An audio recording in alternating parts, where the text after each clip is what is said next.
नमस्कार, कैसे हैं सभी। चलिए, आप सभी स्वस्थ होंगे, मस्त होंगे, घर वाले सब ठीक होंगे। चलिए, पढ़ाई भी बराबर चल रही होगी आपकी। हमने देखा पिछली क्लास में we were discussing about indefinite pronoun. हम इंडेफिनिट प्रोनाउन के बारे में बात कर रहे थे और मैंने आपको इंडेफिनिट प्रोनाउन कितने प्रकार के होते हैं, कितने मतलब उसके पार्ट हैं उसमें, वो मैंने आपको सही बताए थे वन बाई वन। और बहुत सारे उसमें इंडेफिनिट प्रोनाउन के एग्जाम्पल का मतलब मैंने आपको एक बोर्ड पर लिखकर दिखाया था कि ये सभी इंडेफिनिट प्रोनाउन हैं। तो उनमें से we are going to discuss about some, उनमें से कुछ के बारे में हम आज बात करने जा रहे हैं। और some of the examples are written here, जो लिखे हुए हैं, वी विल मेक देम, बनाएंगे। चलिए, और उनमें से जो भी हम आज बना लेंगे वो आज बना लेंगे, बाकी रिमेनिंग पार्ट जो होगा we will discuss about in the next class. अगले क्लास में हम उसकी बारे में बात करेंगे। चलिए, आज हम बात करते हैं इंडेफिनिट का। आप तो समझ ही चुके हैं, अनिश्चित, अनिश्चयवाचक सर्वनाम जिसे बोल देते हैं, जो कोई निश्चित नहीं होता, जिसके बारे में कोई कंफर्म जानकारी नहीं होती है ना, उसी को हम इंडेफिनिट प्रोनाउन कहते हैं। तो चलिए, definition I have told you in the previous video, इससे पहले की जो वीडियो थी उसमें मैं आपको बता चुका हूं। आज हम इसके बारे में कुछ एग्जाम्पल लेंगे और देखेंगे। देखिए, सबसे पहले बात करते हैं एवरीबॉडी या एवरीवन। सबसे पहले तो बात आती है यहाँ पर प्रोनाउंसिएशन की, कि ये इंग्लिश जब हम बोलते हैं तो इसे बोलते समय हमारे जो प्रोनाउंसिएशन है, जो उच्चारण है, वो भी ठीक होना चाहिए। कभी कभी इसे लोग, आप देखेंगे, एवरीबॉडी भी बोल देते हैं। एवरीबॉडी नहीं होता, इसे एवरीबॉडी बोलते हैं, एवरीबॉडी या एवरीवन। तो चलिए, एक वाक्य है यहाँ पर लिखा हुआ है, ये लिखा है हर कोई धनी बनना चाहता है। यानी यहाँ पर हर कोई धनी बनना चाहता है। Not confirm about whom we are saying, हम किसके बारे में कह रहे हैं, ये कोई कंफर्म नहीं है। यहाँ पर हमने किसके बारे में कहा है, ये कोई क्लियर नहीं है, इसीलिए इसे अनिश्चयवाचक कहा गया है। हर कोई धनी बनना चाहता है, तो हर कोई को ही हम इंग्लिश में कहेंगे एवरीबॉडी या एवरीवन। हर कोई या प्रत्येक, है ना, इस प्रकार से हम बोल देंगे। तो हर कोई धनी बनना चाहता है। चलिए, हम इसे बनाएंगे। देखिए, यहाँ पर मैं यहाँ पर बना देता हूँ। इसमें से दोनों में से कोई सा लगा सकते हैं, एवरीबॉडी लगा दो या एवरीवन लगा दो। तो यहां पर हम बनाएंगे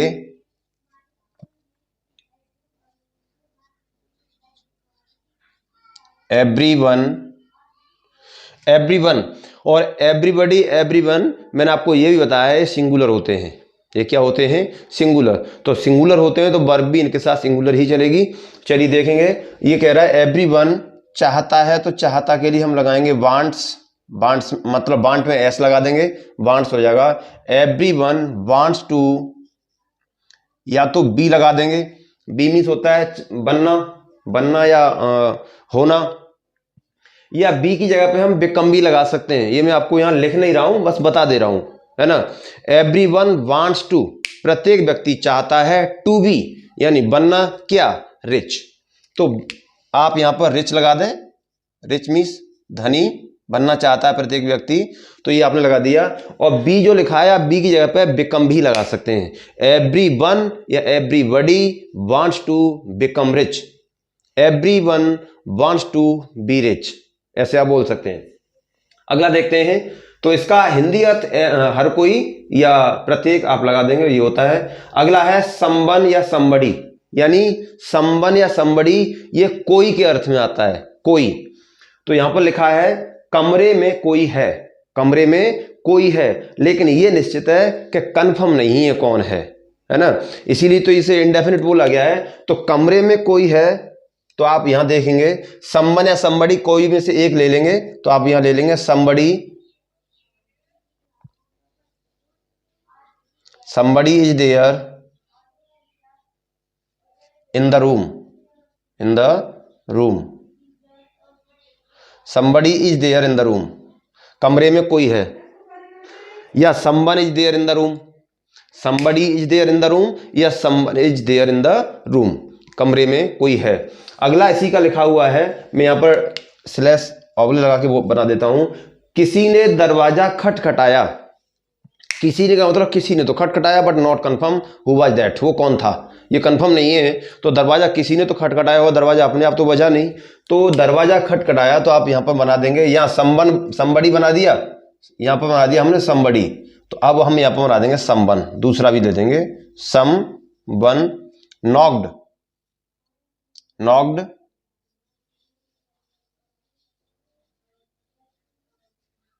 द डोर,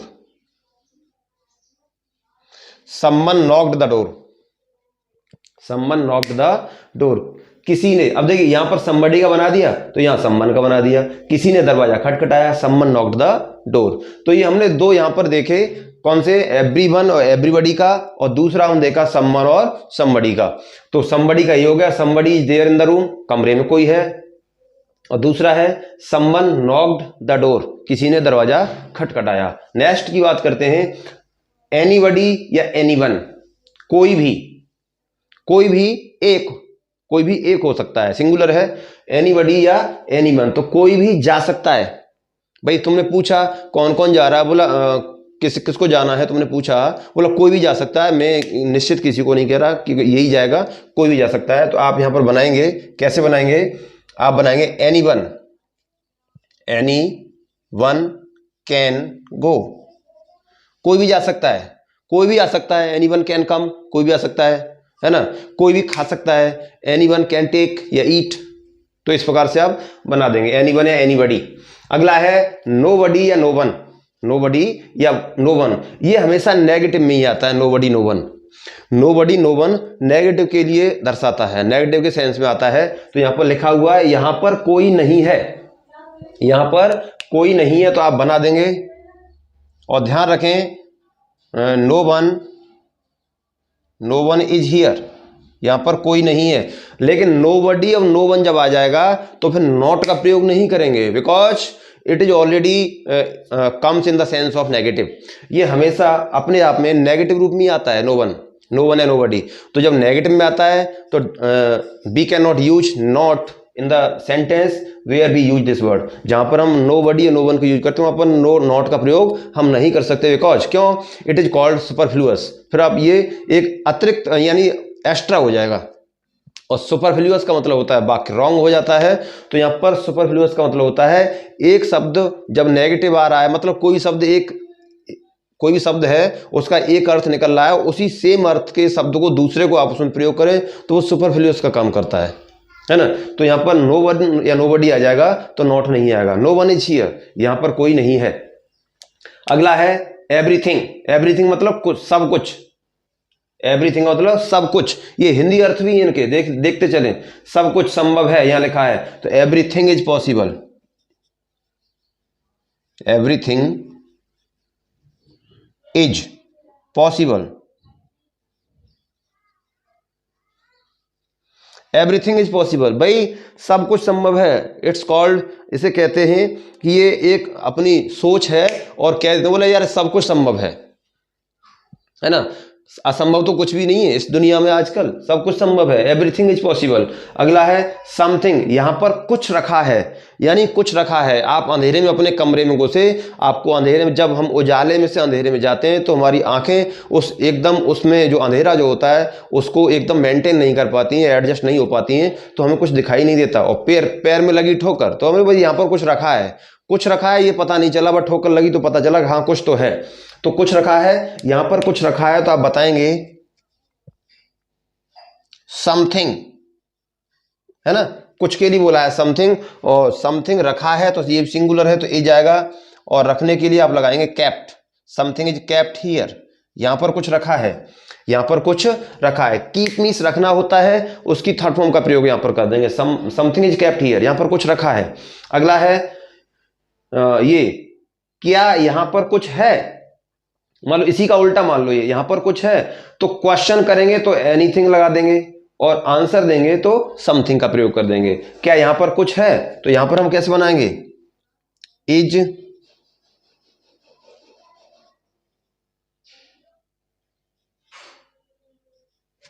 देयर एनीथिंग,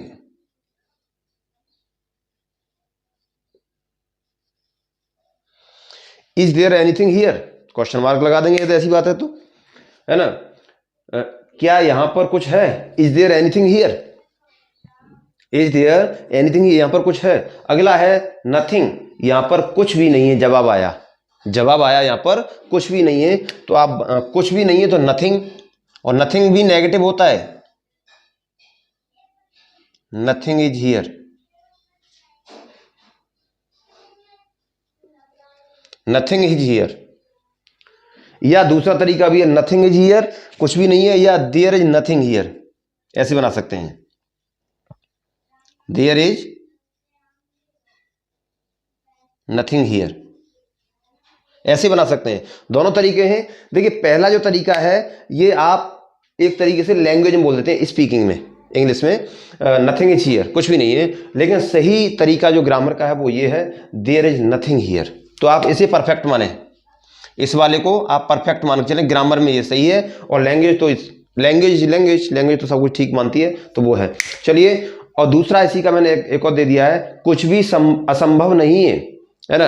यदि आपने सोच लिया है कि देखिए डिक्शनरी में एक शब्द होता है इम्पॉसिबल, लेकिन मैंने ये मान लिया है कि मेरी डिक्शनरी में कोई शब्द असंभव है ही नहीं, कोई काम असंभव है ही नहीं, है ना। तो ये कह रहा है कुछ भी असंभव नहीं है,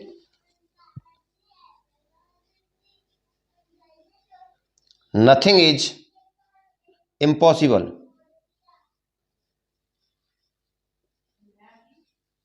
नथिंग इज इम्पॉसिबल, कुछ भी असंभव नहीं है, कुछ भी असंभव नहीं है, नथिंग इज इम्पॉसिबल।